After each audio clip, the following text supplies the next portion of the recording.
Hi friends, today mini vlog தான் பார்க்க போகிறோம். டுடே லன்ச் மெனு வந்து வத்த குழம்பும் கேரட் பீன்ஸ் பொரியல் ரைஸும் பண்ண போகிறேன். இப்போ வத்த குழம்பு வந்து ஈஸியாக ஒரு 10 மினிட்ஸில் எப்படி பண்ணலான்னு பார்க்கலாம். சிம்பிளாக டேஸ்ட்டாக. இதுக்கு வந்து சின்ன வெங்காயம் ஒரு 10-15 எடுத்துக்கோங்க. பூண்டு ஒரு 4-5 பல் எடுத்துக்கோங்க. தக்காளி மீடியம் சைஸ் 2 கட் பண்ணி வச்சுக்கோங்க. இப்போ வந்து ரைஸும் ஒரு பக்கம் வச்சு வெந்துட்டுருக்கு. இப்போ வந்து தாளிப்பு ஸ்டார்ட் பண்ணிடலாம். தாளிப்புக்கு வந்து நல்லெண்ணெய் யூஸ் பண்ணுங்கள், நல்லாயிருக்கும், டேஸ்ட்டாக இருக்கும். ஒரு 3 டேபிள் ஸ்பூன் எடுத்துக்கோங்க.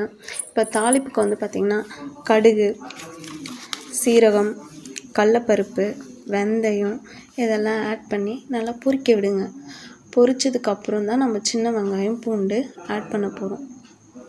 எல்லாமே ஒரு அரை ஸ்பூன் எடுத்துக்கோங்க.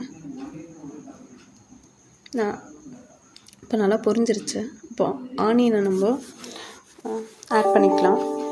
ஆனியனும் பூண்டும் 2 சேர்த்து ஆட் பண்ணிக்கலாம். இப்போ ஆனியனும் பூண்டும் நல்லா வதங்குறதுக்கு வந்து நம்ம உப்பு வந்து ஒரு ஸ்பூன் சேர்த்துக்கலாம். அப்போ தான் சீக்கிரமாக வதங்கும். கல் உப்பு சேர்த்துக்கோங்க. இது நல்லா பொன்னிறமாக வதங்கினதுக்கப்புறம் தான் நம்ம தக்காளி ஆட் பண்ண போகிறோம். வதங்கிருச்சு. இப்போ நம்ம தக்காளி ஆட் பண்ணிட்டோம். தக்காளியும் நல்லா எண்ணெய் பிரிஞ்சு வர அளவுக்கு நம்ம வதக்கி விடணும். இப்போ ரைஸும் பார்த்திங்கன்னா வெந்துட்டுருக்கு. ஒரு அரை பதம் வெந்துருச்சு. செக் பண்ணி பார்த்தோம், அரை பதம் வெந்துருச்சு.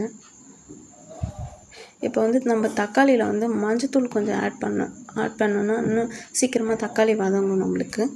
ஸோ மஞ்சத்தூள் ஒரு அரை ஸ்பூன் ஆட் பண்ணிட்டேன். இப்போ வந்து பொரியலுக்கும் ரெடி பண்ணிடலாம். பொரியலுக்கு வந்து பார்த்திங்கன்னா எண்ணெய் ஊற்றி கடுகு போட்டு ஆனியன் போட்டு நம்ம கேரட் பீன்ஸை போட்டு நல்லா வேக விட்டுருவோம்.